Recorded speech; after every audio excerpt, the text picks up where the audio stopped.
Muy buenas. Vamos a empezar con una pregunta directa. Si mañana surgiera un gasto imprevisto de, digamos, 1.000 euros, ¿se podría afrontar sin tener que pedir dinero o tirar de tarjeta? Para demasiada gente la respuesta, por desgracia, es que no. Bueno, pues hoy vamos a desgranar la herramienta que lo cambia todo, el fondo de emergencia. Vamos al lío.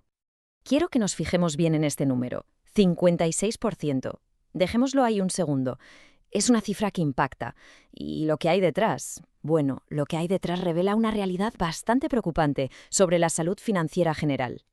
Y aquí está el contexto. Según datos de Bankrate.com, más de la mitad de la población en Estados Unidos no podría pagar un imprevisto de solo $1.000 con lo que tiene ahorrado.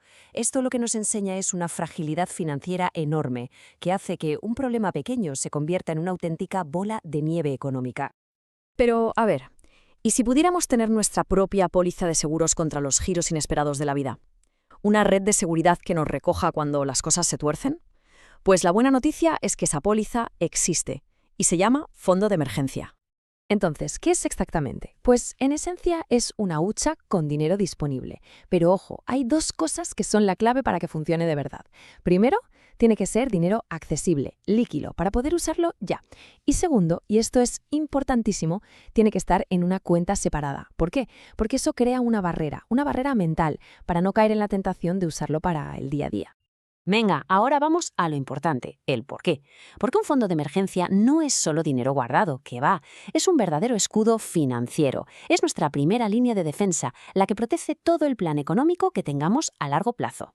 ¿Y cómo funciona este escudo en la vida real? Pues, para empezar, nos libra de la deuda más cara. Sin este fondo, una avería del coche acaba pagándose con una tarjeta de crédito al 20% de interés. Una locura.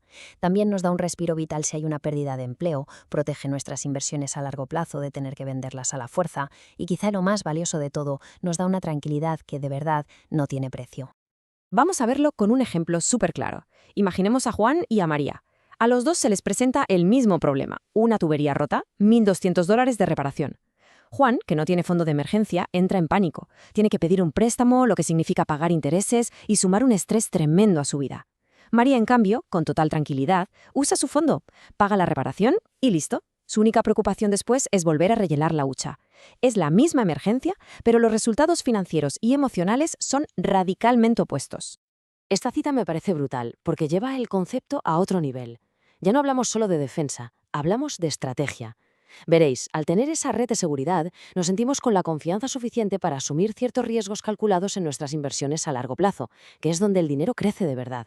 O sea, el fondo de emergencia, aunque no dé mucha rentabilidad por sí solo, permite que todo el resto de nuestro patrimonio sí que pueda rendir al máximo. Vale, perfecto. El por qué está clarísimo. Ahora, a la acción. Vamos a ver cómo se construye este colchón financiero paso a paso, con un plan que sea manejable, para que no parezca una montaña imposible de escalar.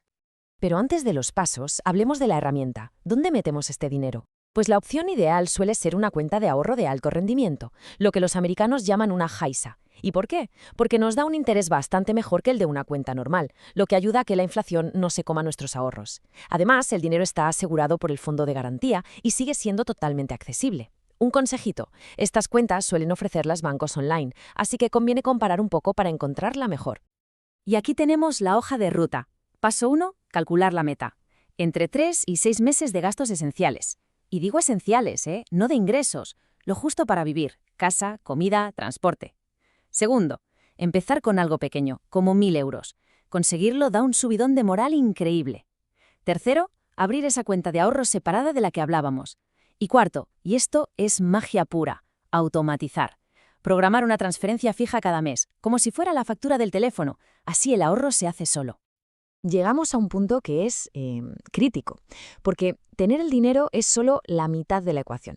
La otra mitad es saber cuándo se debe usar. Y es absolutamente fundamental saber distinguir una emergencia de verdad de lo que es un gasto grande, sí, pero que se podía prever.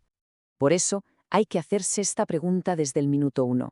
Si no se definen unas reglas de juego claras, corremos un riesgo enorme de sabotear nuestro propio esfuerzo. Acabaríamos usando el fondo para un capricho o para gastos que en realidad no eran una crisis de verdad. A ver, la clave es que la situación sea urgente, que no la viéramos venir y que de verdad amenace nuestra estabilidad o seguridad. Hablamos de perder el trabajo, claro, de una operación de urgencia, de una fuga de agua gigante en casa, cosas que no pueden esperar y que tienen un impacto muy serio. Entonces, ¿qué hacemos con esos gastos que son grandes pero que no son emergencias?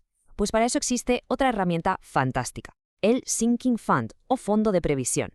Es una hucha diferente para un objetivo diferente. La diferencia es muy sencilla, de verdad.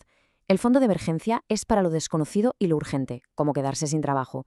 En cambio, un sinking fund es para gastos que sabemos que van a llegar, aunque no sean mensuales.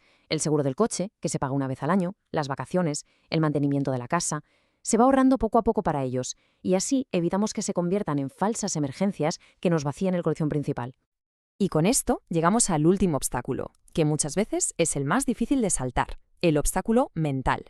Porque, a ver, cuesta mucho esfuerzo construir este fondo. Y ahora, paradójicamente, puede dar miedo usarlo cuando de verdad hace falta.